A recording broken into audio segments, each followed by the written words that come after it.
नागपुर के कामठी तहसील के उनगांव में एक कंपनी में प्रदूषण ने हालात बिगाड़ दिए हैं। धुएं और राख से फसलें खराब हो रही है और लोगों के स्वास्थ्य पर खतरा मंडरा रहा है। प्रशासन ने कंपनी को सख्त चेतावनी दी है।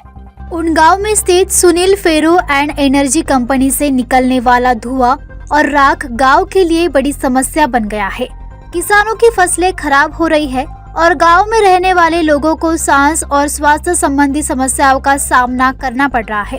स्थिति इतनी गंभीर है कि पास के हनुमान मंदिर में भी भोजन और पानी पर काली धूल जम रही है।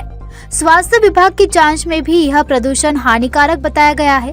प्रशासन ने कंपनी को 3 दिन में सुधार करने का आश्वासन दिया है, अन्यथा कड़ी कार्यवाही की चेतावनी दी गई है।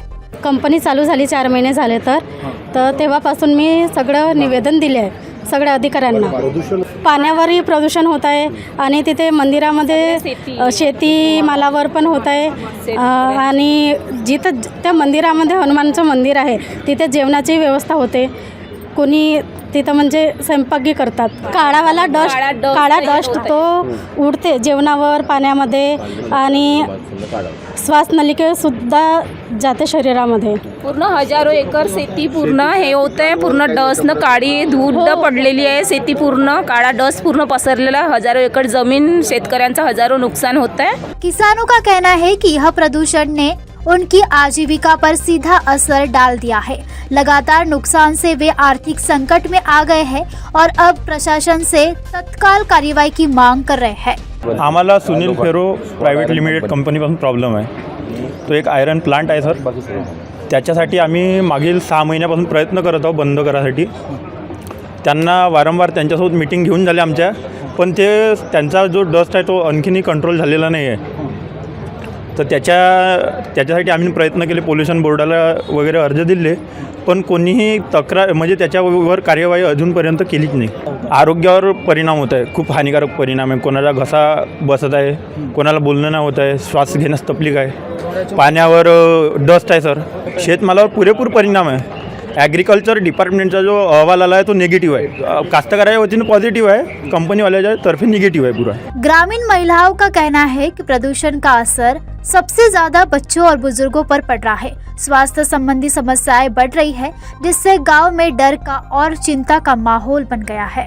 उनगाव येथे सुनील फेरो कंपनी यातर्फे खूप प्रदूषण होत आहे। त्याचा परिणाम लोकांच्या आरोग्यावर व शेतीवर होऊन राहिला आहे आणि जे पाण्याचं साधन आहे त्या पाण्यावर काळा थर असतो, त्याच्यामुळे पिण्याचं पाणीसुद्धा दूषित झालेलं आहे आणि शेतकऱ्यांना जो सालाना लाखो रुपयांचा फायदा होत होता तो आता 90% कमी झालेला आहे। त्यामुळे आणि लहान मुलांच्या दृष्टीवर आणि आरोग्यावर सुद्धा परिणाम होत आहे। तर आम्हाला पूर्णतः ही कंपनी बंद हवी आहे। तर वर्षी जसं सालाना लाखोचं उत्पादन होत असेल तर म्हणजे यावर्षी 50% किंवा 70% कमी झालेला आहे। धार्मिक स्थल भी इस प्रदूषण से अछूते नहीं है। श्रद्धालुओं को मंदिर में भी परेशानी झेलनी पड़ रही है, जिससे लोगों की भावनाएं आहत हो रही है और नाराजगी बढ़ रही है। उनगाव आमचं गाव आहे, तिथे सुनील फेरो कंपनी ते म्हणजे सर्वात जास्त डस्ट म्हणजे एक प्रकारे खूप आमच्या शेतीमालावर सर्वात जास्त डस्ट उडून राहतं आणि तिथं बायाची म्हणजे आमच्या ज्या शेतामध्ये बाया जात आहे त्यासुद्धा म्हणजे खूप काड्या नाका तोंडात सब डस्ट चालला त्यांच्यावाल्या आणि त्यांच्या गाड्या ओव्हरलोडिंग म्हणजे आमच्या गावातले मुलं लहान शेती आपला गुमतळे येथे शिकायला चालले, त्यांना सुद्धा म्हणजे जाले अशी तकलीफ आहे काय खूपच। लगातार शिकायतों के बावजूद समस्या का समाधान नहीं होने से नागरिकों में गुस्सा बढ़ता जा रहा है। अब लोग आंदोलन और सख्त कदम उठाने की तैयारी में है। नोव्हेंबर ह्या महिन्यापासून सुरू झालेली आहे आणि ह्या कंपनीचा आम्हाला भरपूर त्रास होत आहे। त्यामुळे आमच्या काही भरपूर अशा तक्रारी आहे त्या आम्ही सांगू इच्छितो, कारण की आम्हाला ह्या कंपनीमुळे आणि ह्या काळ्या डस्टमुळे भरपूर असा त्रास होत आहे। आम्हाला स्किन प्रॉब्लेमसुद्धा आहे, आमच्या शरीराचे काळेपणा जास्त झालेले आहे आणि काळेपणामुळे आमच्या शरीरातसुद्धा असं अस्वस्थपणा वाटत आहे।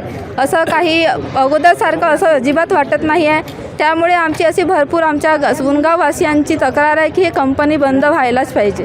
उनगाव में बढ़ता प्रदूषण अब एक गंभीर जनसमस्या बन चुका है। प्रशासन ने कंपनी को अंतिम चेतावनी दी है, लेकिन अगर समय रहते समाधान नहीं हुआ तो यह मामला बड़े आंदोलन का रूप ले सकता है। अब देखना होगा कि कंपनी और प्रशासन इस संकट से निपटने के लिए क्या कदम उठाते हैं।